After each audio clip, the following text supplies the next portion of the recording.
यजामहे सुगन्धिं पुष्टिवर्धनम् उर्वारुकमिव बन्धनान् मृत्योर्मुक्षीमामृतात्।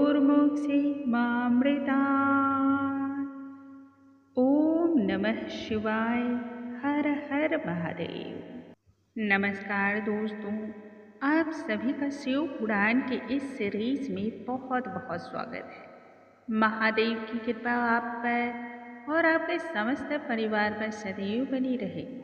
आज के इस वीडियो में हम सुनेंगे शिव पुराण के रुद्र संहिता के पार्वती खंड का 18वां अध्याय। आइए भोलेनाथ का ध्यान करते हुए पाठ को हम आरंभ करते हैं। जय शिव शंभो, जय भोलेनाथ।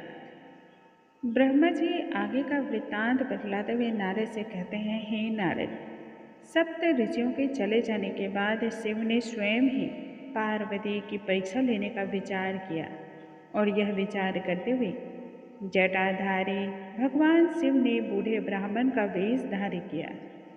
तत्पश्चात उस स्थान पर गए जहाँ पार्वती तपस्या में लीन थी। शिव की आंतरिक इच्छा पार्वती को देखने की थी, अतः हाथों में दंड और छत्र लिए शिव ने देखा कि एक सुंदर वेदी पर चंद्रमा की भांति उज्ज्वल और वल्कल वस्त्र पहन करके पार्वती बैठी है। पार्वती को दोनों सखियों ने घेर रखा है।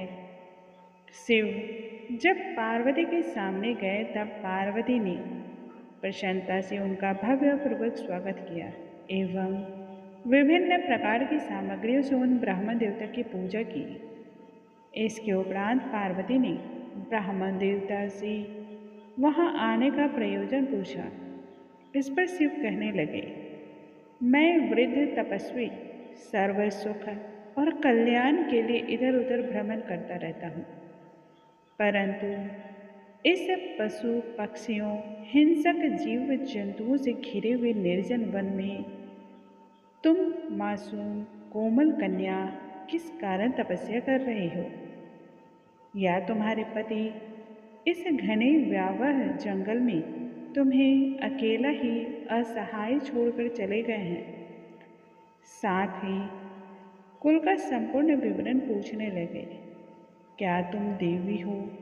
लगता है तुम लक्ष्मी, सरस्वती या गायत्री हो। इस बात पर पार्वती कहने लगी ब्राह्मण देवता से, ना तो मैं लक्ष्मी ही हूँ, ना ही सरस्वती और ना ही वेदों की जननी गायत्री ही हूँ। मैं पार्वती हूँ। पूर्व काल में दक्ष के पुत्री के रूप में जन्म लेकर के शिव की अर्धांगिनी बनी, परंतु पिता के अनादर अपमान के कारण शरीर का मैंने त्याग कर दिया। इस जन्म में शिव को पुनः पति के रूप में प्राप्त करने की लालसा से तपस्या कर रही हूँ। कठोर तप से भी मैं अपने प्राणनाथ को ना पा सकी, इसी कारण मैं शरीर त्याग हेतु जा ही रही थी कि आपको आते हुए देखकर रुक गई। इतना कहकर शिव को ही अपने प्राणनाथ कहने का दृढ़ संकल्प लेकर पार्वती अग्नि में प्रवेश कर गई। उस समय अग्नि की प्रचंड ज्वाला भी शांत पड़ गई मानो चंदन हो। तब पार्वती आकाश की ओर उठने लगी। इसे देख शिव कहने लगे, हे भद्रे, तुम्हारी तपस्या तो अधूरी है, क्योंकि तुम्हारी इच्छा तो पूर्ण ही नहीं हुई है। इससे पार्वती खिन्न हो उठी और अपनी सखी विजया को उत्तर देने को प्रेरित किया। तब विजया ने पार्वती के जन्म एवं उस जन्म के अभिप्राय को बतलाते हुए ब्राह्मण देवता से कहा कि यह शिव को ही पति के रूप में प्राप्त करने के लिए कठिन तपस्या का पालन कर रही है।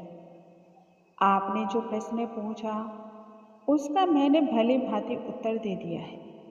यदि आप कुछ और जानने की जिज्ञासु हैं तब वह भी कहें। विजया की इस बात पर ब्राह्मण देवता बने शिव कहने लगे, यदि यही बात है तो पार्वती अपने मुख से इन बातों को कहे। ब्राह्मण बने शिव के इतना कहने पर पार्वती आगे कहने के लिए उद्यत हुई। यहीं पर हम आज का अध्याय को समाप्त करते हैं। दोस्तों, जो व्यक्ति इन कथाओं का श्रवण करता है, पठन करता है अथवा किसी दूसरे को सुनाता है, उन सभी व्यक्तियों पर भगवान भोलेनाथ की असीम कृपा बरसती है। कल हम आगे के अध्याय के साथ फिर से मिलेंगे। यदि आज का वीडियो आपको पसंद आया हो तो इसे लाइक करना बिल्कुल ना भूलें। फैमिली और फ्रेंड्स में शेयर करें, ज्ञान बांटने से बढ़ता है। अगले वीडियो में हम फिर मिलेंगे, तब तक के लिए नमस्कार दोस्तों। हर हर महादेव।